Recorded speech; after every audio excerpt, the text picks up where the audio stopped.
and welcome to Sustain, the podcast where we talk about sustaining open source for the long haul. Who are we? Where are we coming from? Where are we going? When will I change this lead?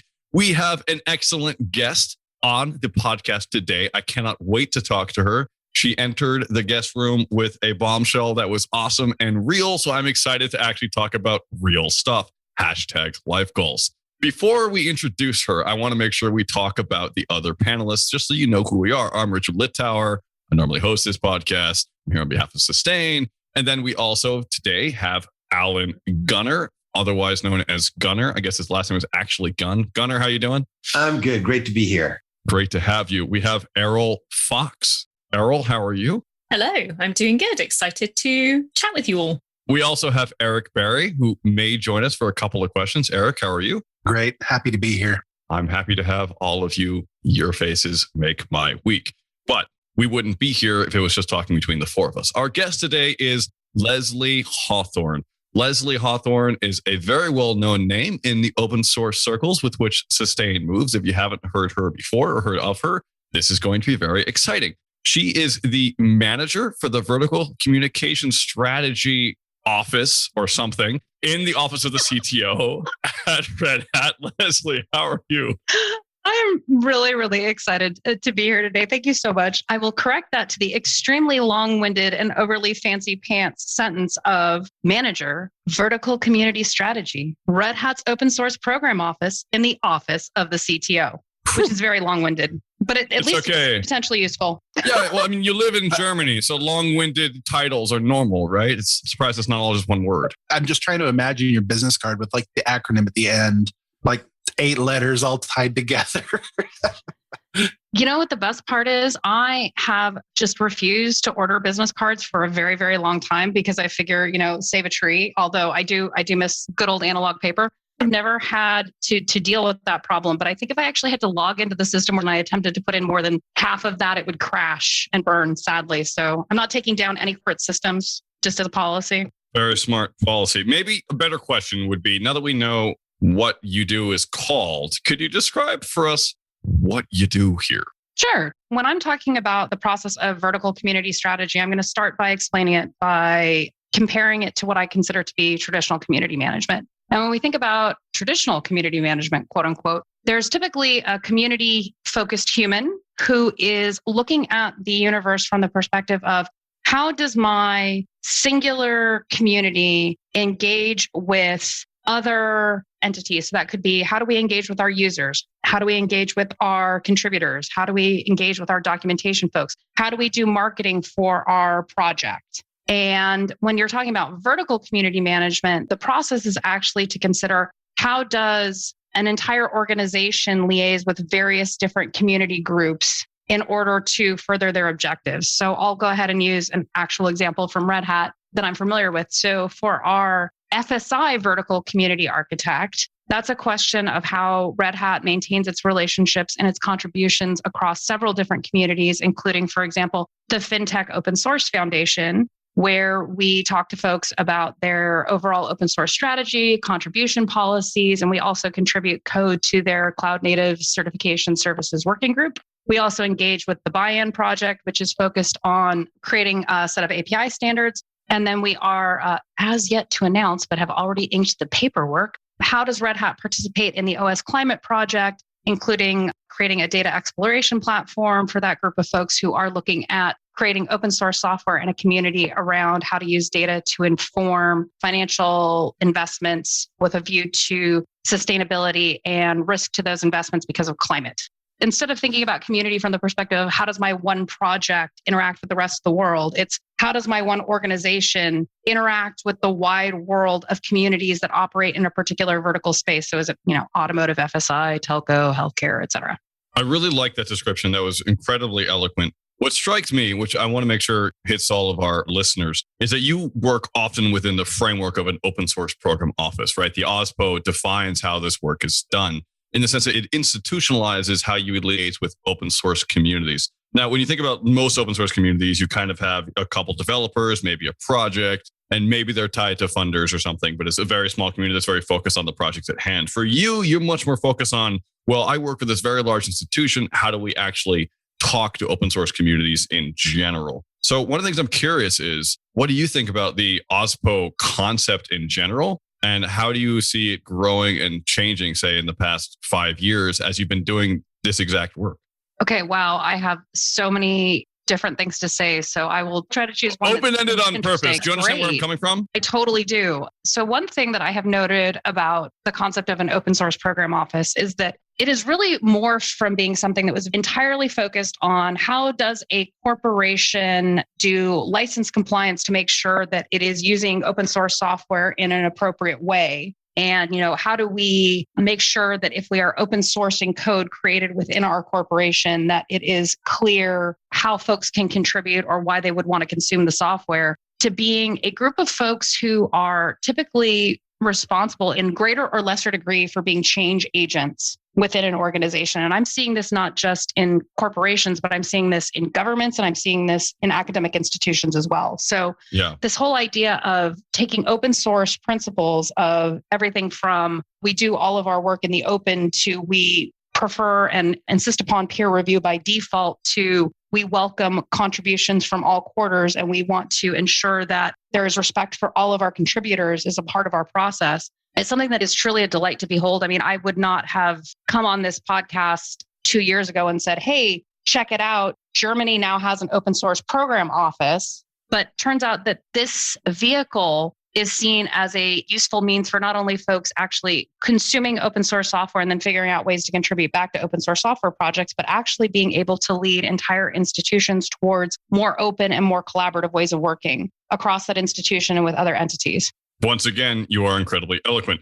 You mentioned the German open source program office, which I'm just going to shorten to OSPO because it really is a mouthful. Cool. German OSPO is really interesting because it's great to see OSPOs being recognized at the state or government or city level. Besides the work that I do at Sustain, I also run a community called OSPO++, which focuses on actually doing this work. But it's cool to have your perspective on it. One of the scariest things that's most relevant around national OSPOs is that they're often framed in terms of cybersecurity, because that's one of the ways you get funding from politicians. And we've had Amanda Brock talk about this a tiny bit before when she was on here for Open UK.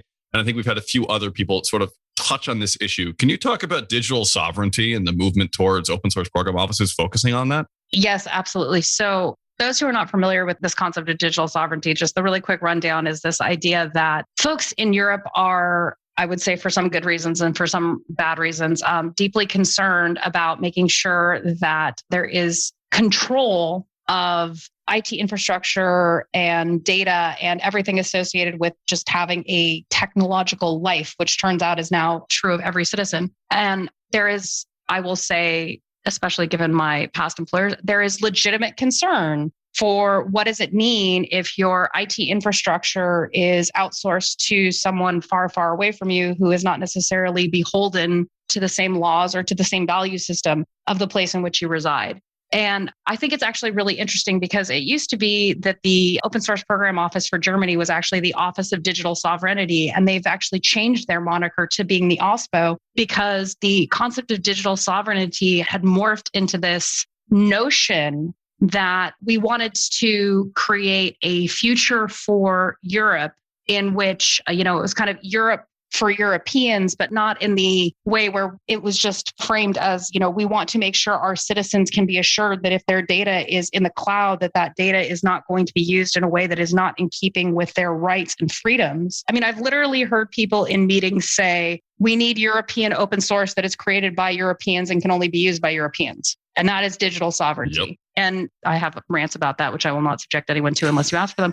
But it was really exciting. A few weeks ago, I got to moderate a panel with several folks who were focused on open source and open standards and what that meant for the future of Europe and creating citizen-centric solutions for government agencies. And Pia Karter, who is the head of the open source program office in Germany, pointed out that one of the reasons why there was this change in the name of the office that she chairs was because this notion of digital sovereignty and being, let's create open source that is exclusively to be contributed to by Europeans and is exclusively to be used by Europeans was not in keeping with the value system that folks in her office wanted to enact, nor with Germany in general. So instead, she pointed out digital sovereignty is not about excluding people from contribution or excluding people from participation. It's about ensuring that there is freedom of choice and also not any, I'm going to use words from a long time ago when I worked in semiconductor business. You don't want to do any single sourcing of any particular vendor or any particular, one place where you're going to get all of your technology. If you're any organization, I think if COVID has taught us anything, it's that the entire world's supply chains are fragile, both in the production of software or in the production of, manufactured goods. So digital sovereignty for Germany has become about making sure that there is freedom of choice and freedom of innovation and technology. And they see open source and open standards as being the critical underpinning to that. And also this notion of the open source program office as a locus for collaboration, not only within a particular government agency or within the bounds of a particular country, but also to give these different groups who are focused on open source software and open standards the ability to collaborate amongst one another and share best practices. And this moniker of the OSPO is this critical anchor because turns out if you describe your work using common language, it's very easy for folks to connect to one another and be able to do that knowledge sharing and best practice and collaboration because they can actually find each other. And it sounds so very basic, right? That surely everybody who's working on open source can find each other. Well, not if you're in the office of the Ministry of the Interior, in the Secretariat of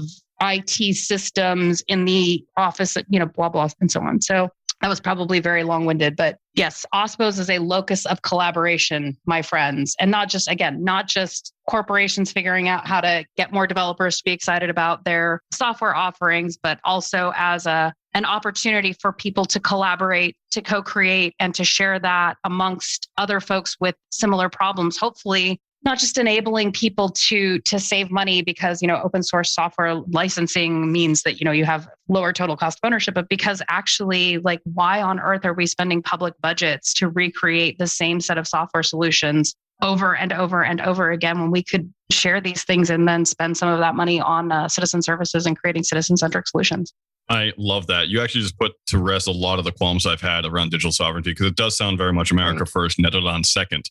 It's kind of like this weird, this weird thing. And I didn't like it. But if you think about it as freedom of choice, that leads to a more sustainable open source ecosystem. That's exactly what we're all about. Let's allow people to have freedom of choice and avoid vendor lock-in, which is a huge problem, not just for proprietary systems, but also for open source. So I just want to say thank you. Eriol, do you want to go ahead?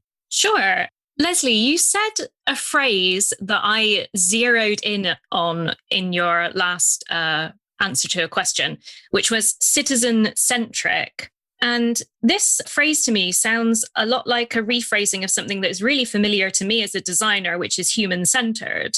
So I'm really curious to hear you talk more about examples that you've seen where humans and users and citizens have been centered at the creation of various open source software projects. So I admit to not having a great deal of depth on this particular topic. I learned mostly about this from a wonderful woman whose name I'm blanking on right now, and I will hopefully remember it as I continue talking. Miss Claudia Barrosa, I have succeeded, who is with the Administrative Modernization Agency of Portugal. And she walked us through an entire docket of ways in which, as Portugal was putting together their set of citizen services, how they literally engaged hundreds of technologists to work directly with users in order to make sure that when they were creating not only their back-end office systems, but their user-facing systems for folks to do everything from register at the town hall to understanding, what the restrictions were for travel, et cetera, in the face of COVID. And not only making sure that they were interfacing with the back-end users of these back-end systems to make sure that they met the needs of the public administration officials who are doing these on-the-ground day-to-day work, but that they were also talking to the people who were going to be using all of this software as Portugal was having this focus on moving towards more and more digital and online services. And then not only did she take us through their entire evolution, but then pointed out the different ways in which their agency also accounted for the fact that this digital first future that they were envisioning was going to leave a lot of citizens behind. people who did not have access to a computer or who didn't have access to be able to register for these essential services, and people who were uncomfortable using technology, people who were uncomfortable with sharing their data over the internet because they felt secure speaking to someone in a local office whom they may have known for years within their community. And when I think about what it means to me, at least, what citizen-centric work in open source, especially when we're talking about the rise of the open source program office for cities and for national governments, it's really about engaging your public in the decision-making process for all of the systems that you're implementing, not just because you think it's a good checkbox to have, but because as someone who works with user experience, I can't believe I'm saying these words to you. If you do not talk to your actual users, you have absolutely no idea what they need, and whatever you produce is going to not actually meet the needs of anyone except whoever has been sitting in the back working diligently based on their own perception of the situation, which may be more or less limited. And they've got a lot of really cool Post-it notes and an amazing Kanban board and not a full picture of what is actually required by all of the folks who need to engage with that system in order to be successful in their day-to-day life. Perfectly put, and music to my ears as a user experience person. It's great to hear that there are governments and the OSPO offices out there doing this work. And I think that actually we don't hear a lot about it in the community, or we don't hear enough about it in this community. So I'm so glad that we got that really great rundown of how it can be done really well. Thank you. Thank you. I also will note, for the sake of the podcast, but also for the sake of the folks who are on the podcast together with me, that I will send a link to this panel where Ms. Pia Karter and Ms. Claudia Barrosa were talking about both of these topics so that they can be included in the show notes, because I didn't do their remarks justice. I don't normally shamelessly plug talks that I was engaged in, mostly because I don't like hearing the sound of my own voice. But I would suggest that folks take a minute to listen. I left that panel and I thanked all of my panelists and I cried. I could not believe the work that is being done in my newfound home to ensure that everyone has a secure and safe future. Where I come from, I don't think people think about that a lot. And I'm really happy to be here. I really feel that. I lived in Europe for a long time. I lived in Germany for 2 years. And I moved back to the States because I felt like I wasn't involved in what was going on here. I felt like I was just sort of leaving my country behind. And I miss certain things like the endless pot of coffee. Now that I've been back in the States for 3 years or so, since living, 9 out of my 10 years of my 20s abroad, I've noticed the huge lack of community spaces and the huge lack of multi-generational care that goes on here. I'm not saying that it doesn't exist in certain places. I mean, I live in Vermont. Vermont's all about that sort of stuff, right? We're all about trying to make sure that, our maple trees continue growing and that our farms are sustainable and that our healthcare is good. But Vermont's a small island. And even here, there's things like, I miss just talking to people at a city square. And that's something where I feel like Europe is a whole lot better at organizing community spaces and organizing cities and governments to actually care for the long-term rights and also just lifestyle of their citizens.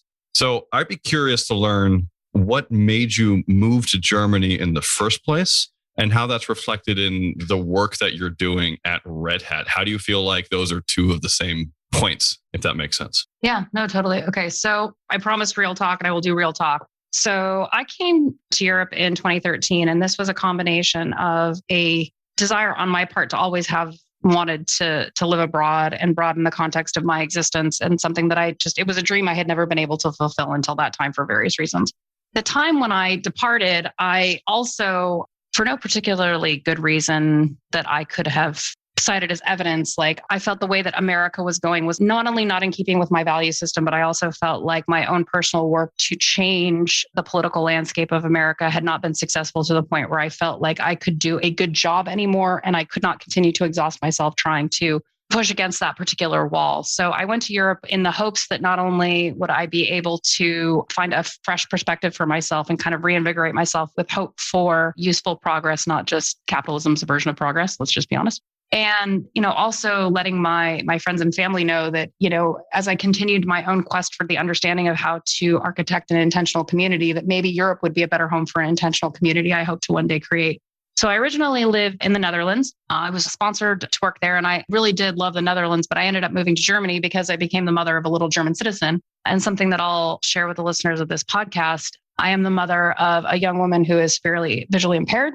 And part of our reason for moving to Germany was that the healthcare and the benefits here for folks who are severely disabled, not that I like using that particular word, but that's what it says on the card, severely disabled, was superior. And it's been interesting to me coming to Germany for my own personal reasons. And also I have an entire love letter to write to how Germany provides care for its citizens who have additional needs. But in coming here at just the time I did, and with just the focus that I have, it has been fascinating. It's not like Germany is any stranger to open source software and its value, but to watch the rise in the emphasis on open source software and open systems and how open organizational principles are an important part of Germany's future. And not only just in terms of digital sovereignty as freedom of choice, but also this entire need to open up traditional ways of thinking in order to accommodate the needs of aging population that is also undergoing drastic change in terms of immigration into this country, while at the same time looking to sustain a cultural value system that is authentically German, and also simultaneously getting indoctrinated into German working culture at Red Hat by a bunch of folks who will right off the bat tell you Red Hat isn't like a lot of other employers that you'll encounter, Leslie, but at Red Hat in Germany, we're not particularly hierarchical. So don't be surprised when we take you on customer visits and we act very differently. And I did encounter really quickly that, for someone who grew up in California where, everybody wore jeans and flip-flops to the office on super formal Mondays, I will just put that out there. Sometimes German business culture is what we would consider very traditional. So I ended up kind of here because of life circumstances. It was not some hugely planned exercise, but I will write a brief love letter to my employer, and that they have always been incredibly supportive of my career. And they've always been incredibly supportive of making sure that they create opportunities for women leaders as well as other DEI communities within Red Hat. So the fact that my employer did not bat an eyelash when I said, I need to move to Germany because I need to do this for my daughter's health and well-being, and I need help to do it. And then they funded me being able to do it. And no one thought to question that, which would not have been true at previous employers. It's pretty cool. No, it's a very legitimate thing to love. I mean, all the people I've interacted with at Red Hat have said very, very similar things. I'm trying to draw a corollary, and maybe it's a bit forced, between the actual infrastructure we set up for citizens and how we think about that in the digital commons together. Because I think open source is collectively one of the greatest things that humanity has kind of done. We take a lot of code and we put it out there in public and people can use it. Whether or not that's used for good or not, or in drones is kind of, always an open question for me. Whether it leads to vendor lock-in is always kind of an open question for me. And is that a problem? But in terms of actual having things in the commons, it does seem to work very well. And that seems more forward thinking. And I think the Germans are very, very good at that. One of my questions for you, having heard what you just said, and thank you for sharing, like I said, that really is real talk, #life goals. And I don't mean that, satirically. I'm really glad to hear actual conversation. Not to say our other guests aren't always fantastic. They are. Leslie, why do you feel that the OSPO at Red Hat is the place where you can affect the most change? And can you say that without praising Red Hat too much? Not that Encomium isn't good. I just want to figure out how you are doing ecosystem level change in this particular position and where you think it will lead you over, the next few years. Okay, so I am going to do complete real talk here. I think that the position that I am in right now is allowing me to affect real ecosystem change because I work in an organization that is supportive of me not only doing my day-to-day business work, but also absolutely 100% supports me spending my time and energy sprinkling what I metaphorically refer to as open source fairy dust across the wide group of folks that I encounter on a day-to-day basis who are working in open source projects and communities, and to provide mentorship and to provide connections between those folks. So when I look at my objectives, as far as like, what am I going to get a bonus for this quarter or whatever, I have a whole bunch of, very typical bullet points. But at the same time, I also understand that when I talk to my colleagues about the work that I am doing in communities, what they value just as much as, did I produce a particular presentation or whatever, is that I have had the opportunity to help people to succeed in their open source project community commitments. And they are honestly just as excited about the work that I do to help enable people who are working on open technologies, open source software, and open standards when it doesn't impact Red Hat's business bottom line at all. it is unfathomable to me the number of conversations that I have had with Red Hat senior leadership where I have mentioned my conversation with someone who's working in a humanitarian focused open source project and how on work time, I spend 2 hours a week mentoring this group of folks who are trying to put together a new community, and to hear how glad they are to see that we are putting the values of open source software and open collaboration and open organizations to work in making the world a better and more sustainable place, even when we're never going to ink a deal from that. We're never going to see revenue from that. And I get genuine support and genuine affirmation from my senior leadership as well as my peers for doing that kind of work. And I hate, let's just be honest, like many community humans, I may sometimes suffer from vast amounts of imposter syndrome. So I never want to toot my own horn and be like, I know stuff. But I've been working in communities now for a very, very long time. And I value the fact that people come back to me years later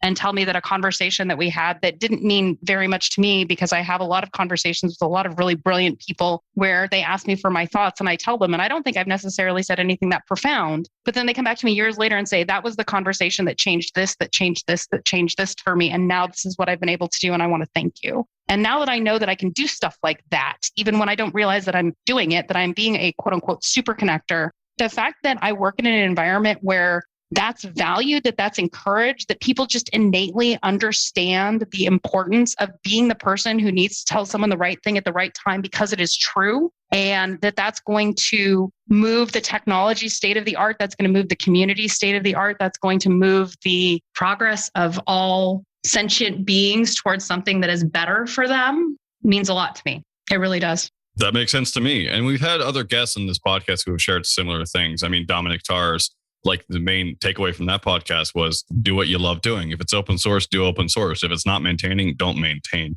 And, it's kind of this thing of be a good person, the open source will follow, which I think is one of the takeaways where I keep saying, people who are successful at managing open source communities tend to think about the people first and the project second, because projects come and go, but the code will remain. Eric, Barry, Gunnar, do you have any other questions? I could take us back to an earlier topic.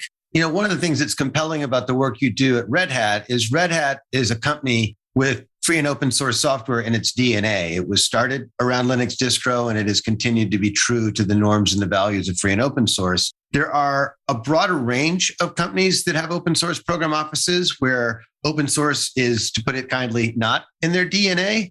And we wrestle with that issue in the Sustain community and how to sort of perceive participation of companies in open source ecosystems. I'm curious if you have either a taxonomy of how you think about different types of open source program offices and their motivations or contributions to open source communities, and alternately any guiding principles that you think any accountable open source program office or officer might want to be following or guided by.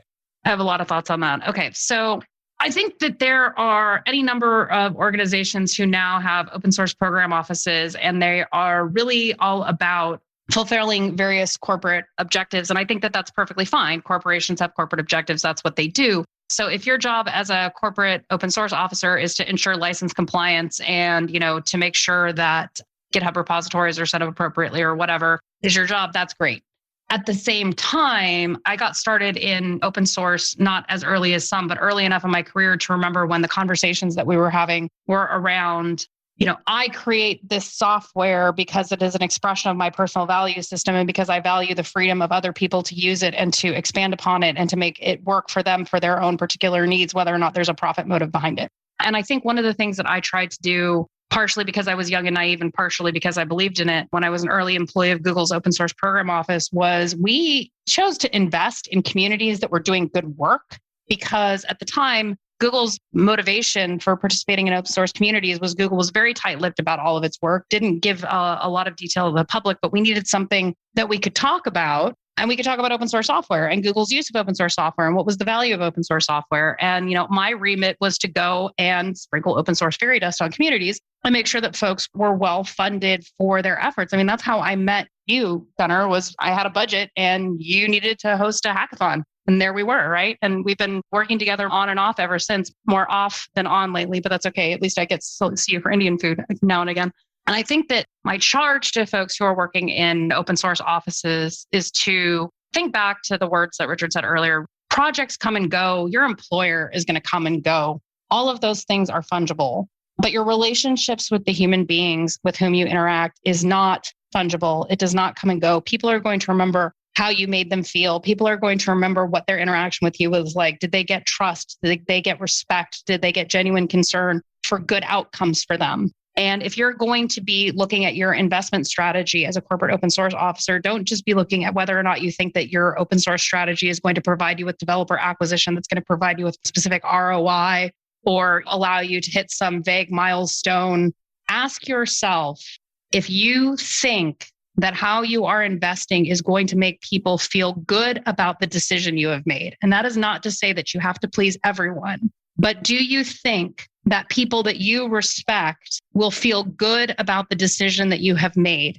Because I see so many companies screaming from the tops of whatever mountain they can find that, they want to make sure that they have authentic engagement with their users and they want to make sure that people feel really good about their brand. And the answer is authentic engagement and people feeling good about your quote unquote brand is how you treated them when you had nothing to gain. And if you don't invest purely along the lines of, I can tie this to a bottom line corporate goal. It's like, was this a good idea? Do you have time to support that idea either with some words of wisdom from your mouth? Do you have time to support that with some of your employee time? Do you have time to support that with some of your budget? Do you have time to support that by making introductions for folks in the community to one another who are like-minded? And it takes a fraction of your day to do that. And we know we all have busy days, but did you do it? If that's the way you're operating in open source projects and communities, that's great. You may work for an employer that I don't respect, and that's okay. But I am going to consistently be proud that you are my friend, my colleague, someone that I know. And that's the kind of corporate open source program officer that you want to be. You want to be somebody that is genuinely respected because you show genuine respect for other people, regardless of what the dollar, euro, pound, won value is, that interaction, right? Do not value return on investment from a capital perspective, value return on investment from what will be made in the world because you committed your time and your care to this interaction. And you can't give your time and your care to every interaction, but don't deprioritize those that don't have a monetary value return. And I will also tell everybody based on my own experience, which I understand is unique to me, but it is not as though the investments of time and care that I have made in the past that I made because I thought it was something to spend my time on and something to care about have not had monetary return for me, right? Like I'm working at Red Hat in the open source program office because people saw the way I invested my time and care. And that's why I'm here now. But if that's your primary motivation when you're working in open source projects and communities, you're not going to get the best out of any investment you make. I don't think that just applies to corporate. I think it applies to pretty much all open source communities as well. Leslie, thank you so much. That's an excellent place to both start from and also to wrap up because we are running short on time. Before we move on to the spotlight, I wanted to make sure people know where to follow you online. Do you have a blog? Do you have Twitter accounts, etc.? I do. So you can follow me on Twitter at Hawthorn, which I post to irregularly because I am one of those people who does not consume as much social media as I used to for my own mental health and well-being reasons. You can find me on LinkedIn. I think my username is Leslie Hawthorn. And I have a very neglected blog, hawthornlandings.org, which at least should give you like an updated corporate bio at some point. Really, as a human living in the times of the pandemic and also being the mother of a young child, honestly, the best place to find me is if you want to find me and you need some of my time. I have something called the taco principle, which does not work so well when we are all on Zoom together, not in person. But I used to have this policy called everybody gets tacos. So if anybody ever asked me for any of my time, I would say, sure, let's go get tacos. And, it takes like 15 minutes to a half an hour to eat some tacos. And, at the end of it, either we had something useful to work on together or we didn't. And it was totally cool at the end of it because everybody had tacos. So in now our entirely virtual world, I'm pretty easy to find. So, if you want to connect and you want to talk shop, that's great. As long as we're both respectful of each other's time, I'm pretty sure that we're going to have a good conversation. Public service announcement to every human being ever, and I'm sure probably not needed by the folks who listen to this podcast. If someone offers you their time and their energy and they need to reschedule because they have personal life commitments, do not send them nasty grams about how they rescheduled your call. Pet peeve, #thank you. You're welcome. Hopefully none of us did that. You all are so understanding of my nonsense. I love you. Thank you. Cool. That leads right into our next session. So Spotlight is where we highlight projects, people, things, whatever that we feel just need the spotlight shed on them. I'm going to go first because someone who's been very understanding of me in the past and someone who makes me feel good is Kat Allman. So Kat Allman is my spotlight. She works at Google. She has worked in the OSPO there for a while. Now she's working mainly on science stuff. I really can't recommend enough how much this person just makes me feel good every time I talk to her, which is why I continue to move in spaces where she is. So thank you, Kat Allman. Eric Berry, what is your spotlight? I found this show that was recommended to me by a buddy. And very rarely do I find a show that is just purely happy. I battle with depression quite a bit. And this is one of those shows that just pulls me right out.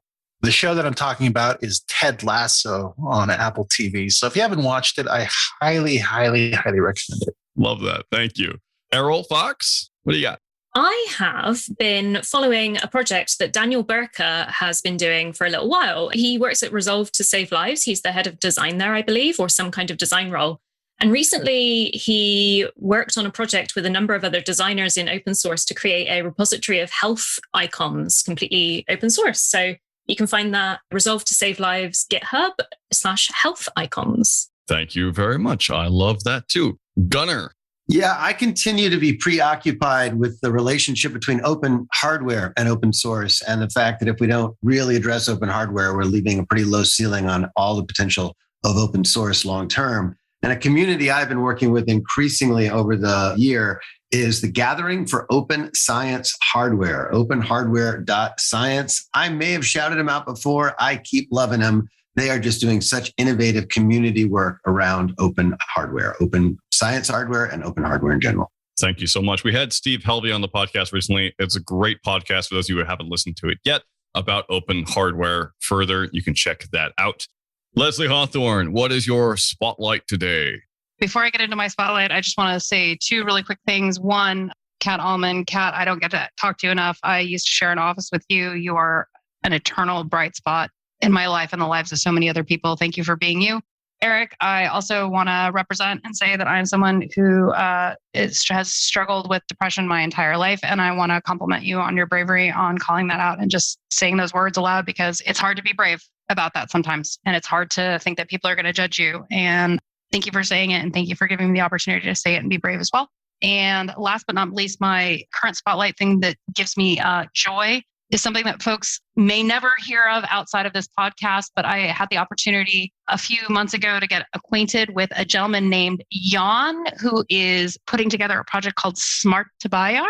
And this is a village in Sweden. And when I say a village, I mean a very small group of folks in the hundreds who live together in a village who have put together an entire smart city for their village using entirely open source software and open hardware in order to take readings on their city. And they've also opened up their framework so that students at research universities can run experiments to see what inputs into the village produce particular outputs. And they're not just doing things like monitoring the temperature or monitoring moisture. They're also eventually evolving the system to collect metrics for things like, if we get a shipment of strawberries into the local supermarket, does that increase citizen happiness? What happens if we then run a campaign to let folks know that eating sustainably and locally produced produce is better for the environment?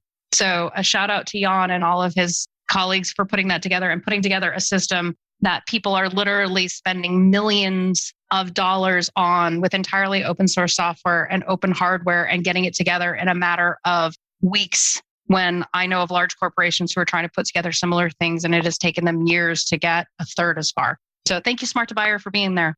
That is the coolest thing I've heard of this week. I would love to have the link for that for the show notes. That's just really great. Leslie, it's been a pleasure to talk to you. Before we wrap up, I want to say a couple of final words. Eric Berry and Leslie, I also have suffered with depression my entire life. So just thank you for pointing out, Leslie, that that's something that is hard to say.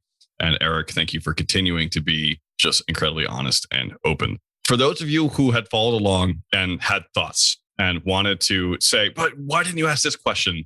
I highly recommend that you check out the Sustain community. This is not just a podcast, this is a community, and we are working harder to make sure that you have space to do stuff after listening to this podcast. So if you have something you want to work on, if you have a thought, we have a discourse, which you can always use. We also have a Twitter and a Slack. It is the Open Collective Slack. Jump on, say hi. All of us hosts are very approachable, and it sounds like Leslie Hawthorn is too, especially if you want tacos. So highly suggest that you check out the Sustain community in general. And with that, Leslie, it was a pleasure having you on. Thank you so much, and have an excellent weekend. Thank you for the honor of your company, everyone.